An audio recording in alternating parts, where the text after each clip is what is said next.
रहते थे बच्चे जॉइंट फैमिली में, ताऊ जी चाचा जी के बच्चे, और या फिर एकल परिवार में भी 2 3 4 बहन भाई बहुत आराम से होते थे हमारे टाइम में।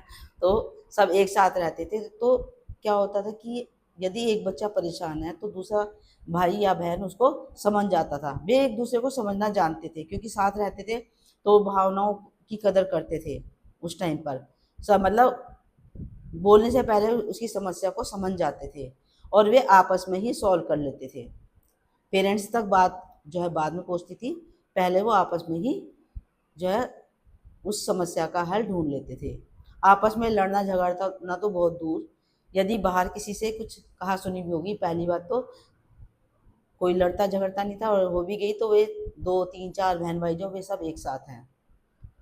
लेकिन आज के टाइम में मैं देख रही हूँ कि बहन भाई 1 2 हैं, 3 हैं, इससे ज़्यादा तो किसी के पास कम ही होते हैं। लेकिन वे आपस में ही इतना लड़ते हैं, एक-दूसरे की भावनाओं की कदर नहीं करते हैं, ना ही एक-दूसरे को समझते हैं कि मेरे भाई को या मेरी बहन को क्या प्रॉब्लम है। मैं उसका क्या सॉल्यूशन निकाल सकती हूँ, या मुझे मम्मी-पापा से ये बात शेयर कर लेनी चाहिए कि किस परेशानी में है। तो जब उसको पता ही नहीं तो वो मतलब उसकी क्या समस्या का हल ढूँढेगी या ढूँढेगा। तो सबसे बड़ा कारण मैं यही मानती हूँ कि बच्चे को बिल्कुल सेपरेट कर देना, अपने से सेपरेट कर देना, प्लस बहन-भाइयों से आपस में सेपरेट कर देना।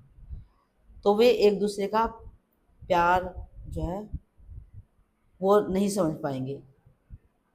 हमारे टाइम में बहन-भाई लड़ते थे, लेकिन उस लड़ाई से भी उनका प्यार ही बढ़ता था, क्योंकि थोड़ी देर भी वो चुप नहीं रह सकते थे। गुस्सा हुए, इधर-उधर खड़े रहे और थोड़ी देर बाद